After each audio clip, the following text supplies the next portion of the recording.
Ассаламу алейкум ва рахматуллахи ва баракатух. Урматтуу момун мусулман менин бир туугандарым. Өткөн сабагыбызды улай заманыбыздын залкар алымы Мухаммад Саид Рамазан Бутиге таандык. Келгиле исламга ушундай өңүттө чакыралуу аттуу эмгегинен сабагыбызды баштайбыз. Даваттын саламаттыгы үчүн абалкы шарттар. Эң биринчи исламга чакыруучунун өзүндө чыныгы исламдын болуусу шарт. Албетте, бул өтө маанилүү жана айдан ачык экендиги баардыгыбызга маалым. Анткени факиду шей ла юатихи, өзүндө жок нерсени башка бирөөгө бере албайсың дейт. Биз бул темабызда исламды дин тутунбаган адам тууралуу кеп кылганыбыз жок. Анткени кээ бир учурда исламды дин тутунбаган адам деле исламдын баалуулуктарын сүйлөп кое берет, ага чакырып кое берет. Бирок мындан эч бир жакшы натыйжа чыкпайт жана ал чыныгы даават деп дагы этибарга алынбайт. Исламга чакырган кээ бир адамдар өзү ислам өкүмдөрүн аткарбашы мүмкүн, адептерин жашоосунда колдонбошу мүмкүн. Же болбосо ислам өкүмдөрүн аткарса дагы чакырып аткан чакырыгында Аллах Тааланын ыраазычылыгын көздөп кылбай аткан болушу мүмкүн.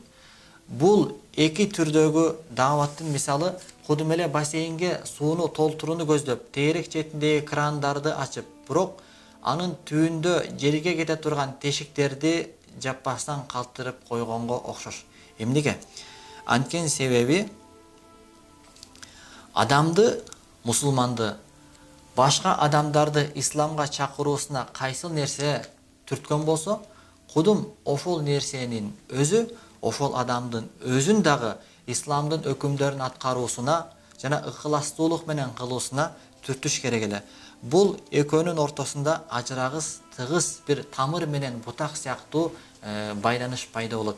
Кандай эле бутаксыз тамыр болбойт, тамырсыз бутак болбогондой, качан адам бактылуулуктун ачкычы Алла Таала ыраазы болуп берген ушул ислам динин менен жашоодо экендигин билип, сезип, ошого терең ыйман келтирип, ыхластуулук менен, чынчылдык менен Аллах Таала кулчулук кыла баштаганда, ошол бакытты башка бирөөгө ыраа көрүп, башкалардын бактысына ынтызар болуп, аларды жакшылыкка чакыруусу керек. Жана алар жакшылыкка чакырганда дүйнөлүк башка бир кызыкчылыкты көздөбөстөн, ыйык болгон ушул сезимдин негизинде чакыруусу керек. Ал эми эгерде биз көрө турган болсок, кайсыл бир мусулманды адамдарды жакшылыкка чакырып жатат, Аллага, исламга чакырып жатат, бирок өзү жашоосунда исламды колдонбой жатат, өкүмдөрүн аткарбай жатат, тыюулардан тыйылбай жатат деги эле исламдын ээси анын жашоосунда көрүнбөсө, анда билип койгун бир тууганым, аны бул жигердүү дааваттын, мээнеттин, кыйынчылыктарын жигердүүлүк менен көтөрүүсүнө түртүп жаткан нерсе ал башка нерсе. Ал кайсы нерселер болушу мүмкүн? Көп нерселер. Алардын бири балким байлыкка, балким бир бийликке жетүүнү көздөп кылып жатат. Же болбосо адамдардын алкыш, сана, мактоолорун угуусу үчүн, же өзүнүн бир жеке кызыкчылыгын ишке ашыруусу үчүн, же болбосо өзүнүн бир саясатына, же бир идеологиясына динди колдонуу менен кылып жаткан болушу мүмкүн. Албетте мындай даават чыныгы келечекке карай мөмөлүү бир натыйжасын бербейт. Балким адамдарды жакындатпастан алыстата турган, аларды оңдобостон буза турган бир терс натыйжаларды алып келет. Биз бул жерде исламга чакырууда ошол ар бир момун мусулман жаратуучу болгон улуу зат Аллах Тааланы таанып, анын улуулугун, жаратуучулугун, раббилигин моюндап, өзүн болсо ошол улуу болгон жаратуучу заттын алсыз, беймуктаж болгон бир кул экендигин моюнуна алып, ошонун негизинде, кулчулуктун негизинде Аллах Тааланын буйруктарын аткарып, тыюуларынан тыйылуусун көздөп жатабыз. Албетте мында исламдын негизи жүрөктө отурукташат. Анан ошол чыныгы ыйман качан жүрөккө отурукташканда адамдын жүрөгүндөгү жаман сезимдер, жаман бузукулук ойлор, нафсисин булгаган кир ыплас нерселерден адам арыла баштайт. Жараткан Алла Таала Кур'ан-ы Каримде дагы сиз менен бизди ушул жан дүйнөнүн тазалыгына, нафсибизди тазалоого чакырып, шамс Күн сүресінде мындай дейді. Аузу биллахи минаш-шайтанир-ражим. Қад афлаха мен заккаха ва қад хаба мен дассаха. Чынында бақтылы болды, игілікке жетті. Ким жан дүйнөсүн, жүрөгүн тазаласа, чынында бактысыз болды, ким жан дүйнөсүн, жүрөгүн булгаса дейт. Ошондой эле Алла Таала Фатир сүрөсүндө "Ва ман тазакка фа иннама ятазакка ли нафсих". Ким жан дүйнөсүн тазаласа, анда ал өзүнүн пайдасы үчүн гана тазаланды дейт. Ошондой эле Алла Таала Шуаро Акындар сүрөсүндө мындай дейт: "Яума ла янфау малу ва ла банун илля ман аталлаха биқалбин салим". Аллах Тааланын соту болгон күнү, Аллахтын сотунда, кыямат күндө эч бир бала чака, тааныш билиш, байлык, мансап пайда бере албайт. Ким жараткандын алдына саламат жүрөк менен, туура ишеним менен, ыйманы менен, исламы менен келсе, ошол нерсе гана ага пайда бере алат дейт. Бул тууралуу, яни жүрөктүн тазалыгы тууралуу, жан дүйнөнүн тазалыгы тууралуу пайгамбарыбыз саллаллаху алейхи вассалам өзүнүн куттуу хадисинде "Ала ва инна фил жасади мудгатан ин салахат салахал жасаду куллуху ва ин фасадат фасадал жасаду куллуху ала ва хиял қалб". Көңүл бургула, адамдын денесинде бир муштум эт бар. Эгерде ал оңосо, бүтүндөй дене оңолот, эгерде ал бузулса, бүтүндөй дене бузулат. Көңүл бургула, ал жүрөк деп Пайгамбар саллаллаху алейхи вассалам куттуу хадисинде айтып өткөн. Демек, исламга чакыруучу, дааватчы бардыгынан алдын анын жүрөгүнүн түпкүлүгүнө чейин сиңип барган, канына, жанына сиңген чыныгы исламы болуш керек. Ал ислам анын дем ала турган абасы, жашай турган жашоосу болуш керек. Ушундай өңүттө анын жүрөгүндө ыйман уялагандан кийин анын жүрөгү ушундай бир таза күзгү сыяктуу болуп калат. Ал жүрөктөн жараткан Алла Тааланын ысым сыпаттары чагыла турган болот. Мындай жүрөккө ээ болгон адам ибадат кылса, жараткан Аллах мени көрүп турат, угуп турат деген сезим менен ибадат кылып, жашаса дагы жараткан мени көрүп турат деген ихсан сезим менен жашайт. Ал эми ушул ыйман, ислам, ихсан бул диндин бирдиктүү бир көрүнүшү. Бул үчөөсүз дин толук болбойт. Ал эми ыймандын орду бул жүрөк болгон болсо, ал эми исламдын орду бүтүндөй дене. Ал эми ихсан деген ошо ыйман келтирген жүрөк менен моюн сунган дененин ортосундагы тыгыз байланыш. Бул үчөө бири-биринен алыстап, обочолонуп, жалгыздыкта пайда бере албайт. Качан мусулман жашаса, ушул дин үчүн жашайт. Чакырса, ушул динге чакырат.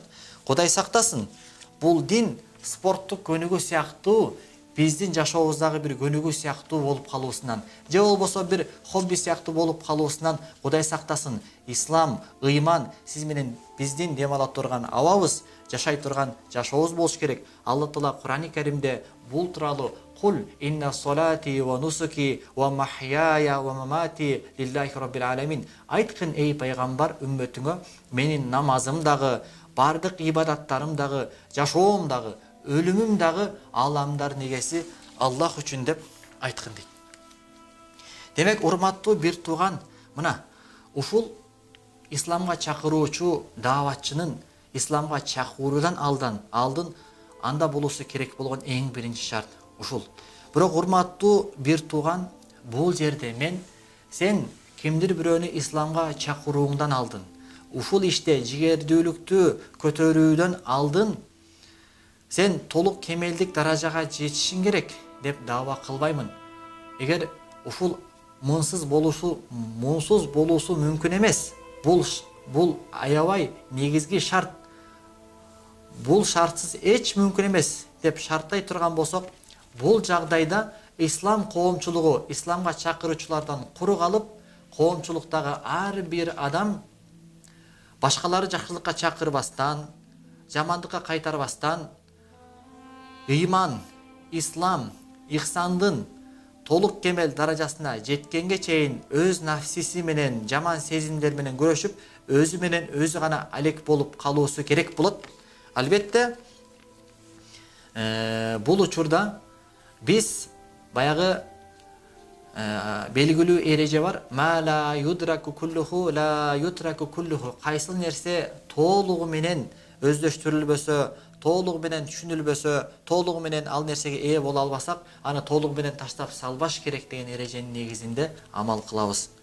Ошондой болсо дагы жалпы мусулмандарга карата милдет, өзгөчө ушул мээнетке бел байлаган ислам чакыруучуларына карата милдет жок дегенде, өзлөрү чакырып жаткан ошол исламдын акыйкатына көңүл бурсын. Исламдын акыйкаты бизден эмнени талап кылат?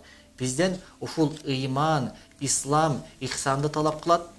Жана дагы ушул 3 сыпатка өзүбүз оболу ээ болуп, жана башкаларды ушул нерсеге чакырып жатканда өзүбүздүн нафсибизди көзөмөлдөөнү унутуп калбастыкка чакырат. Бизге үлгү катары сахабалар, аларды көргөн табийиндер, аларды көргөн таба табийиндер элди журтту жакшылыкка үндөп жатканда өзлөрүн унутуп калбайт эле, өзлөрүн көзөмөлдөп турат эле. Мен байлыкты, мансапты сүйүп көзүм сокур болуп калган жокпу? Менин жүрөгүмдө көрө албастык, ичи тардык, жек көрүү, текеберлик, мен деген сезимим өсүп кеткен жокпу деп, өзлөрү туура жолдон тайып кетпеш үчүн өзлөрүнүн нафсилерин өтө көзөмөлгө салып турат эле. Сиз менен бизге бул нерсе үлгү болуш керек.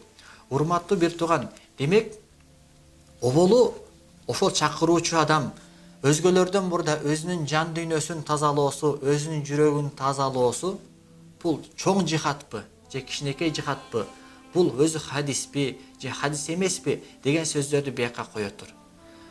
Сага ошол нерсе жетиштүү.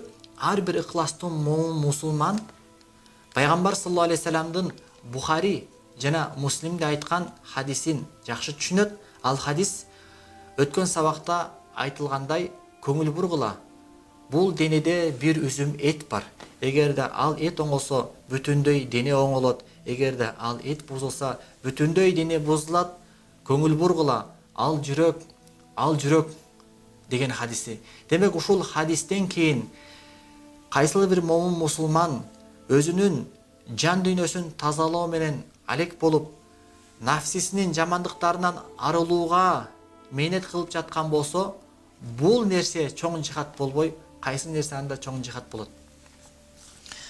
Качан мусулман адам демек ушундай бир жакшы сыпаттарга ээ болуп, аны менен өзүнүн жан дүйнөсүн, сырткы дүйнөсүн кооздоого аракет кылып баштаганда, кудум ушул сыяктуу эле башка бир туугандарын дагы Аллахка чакыруу ушул өңүттөн болуш керек.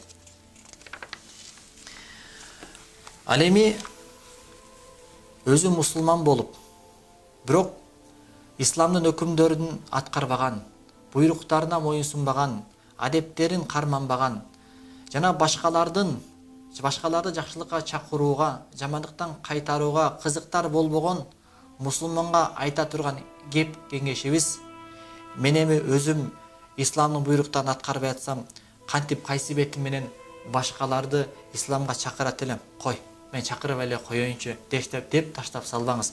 Анткени бул жерде жогоруда кайталап кеткен эрежебиз ма ла юдраку куллуху ла ютраку куллуху. Кайсы нерсени толугу менен өздөштүрө албасаң, толугу менен ага ээ болбосоң, аны толугу менен таштап салбаш керек.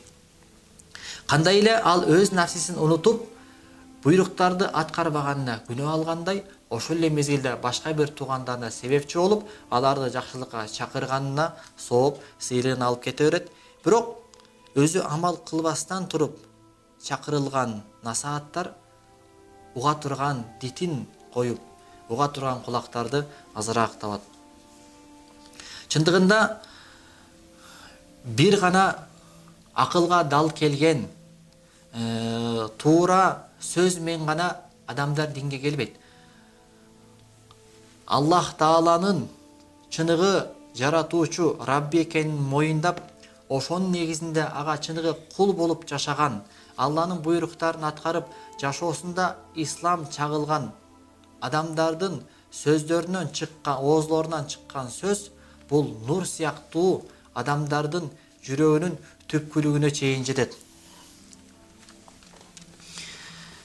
Качан эгерде исламга чакырып жаткан адам чакырылып жаткан тарап сыяктуу анын да жүрөгү булганып, жүрөгү катып калган болсо, анда бул учурда чакыруучуну чакырылгандардан ажыраткан нерсе, айырмалаган нерсе анын ошол туура сөзү, далилдүү кеби, далилдүү баяндары гана аны ажыратып турат. Бирок бул учурда ыйман нуру угуучулардын жүрөктөрүнүн түпкүлүгүнө чейин жетпеген соң, кеп сөздүн өзү гана ошол адамдардын караңгы болгон жүрөктөрүнүн тети түбүнө чейин жетип барып, аны жаркыратып нурлантканга күчү жетпей калат. Болбосо коомчулукта көпчүлүк адамдар тууралык деген чоң бир даңгыр жолдон чыгып кетет. Алар эмне ошол нерсе арам экендигин, болбойт экендигин билбей туруп чыгып кеттиби? Жок, көпчүлүк адамдар күнөө кылып атканда ошол нерсе арам экендигин өзлөрүнүн акылдары менен билет, туят, түшүнөт. Бирок каалоо, шахват, нафсисинин жамандыктары баш ийбей адамга жүрөгүнө үстөмдүүлүк кылып алгандыктан акылы сезимдерине үстөмдүүлүк кыла албай жеңилүүгө дуушар болуп калат. Алла Таала сиз менен бизге берген аманат, ыйман исламга аманатчыл болуп, ошол исламды аманаттала турган күнгө чейин сиз менен бизди аманатка бек кылсын. Эмки чалышта көрүшкөнчө сак саламатта болуңуз. Ассаламу алейкум ва рахматуллахи ва баракатух.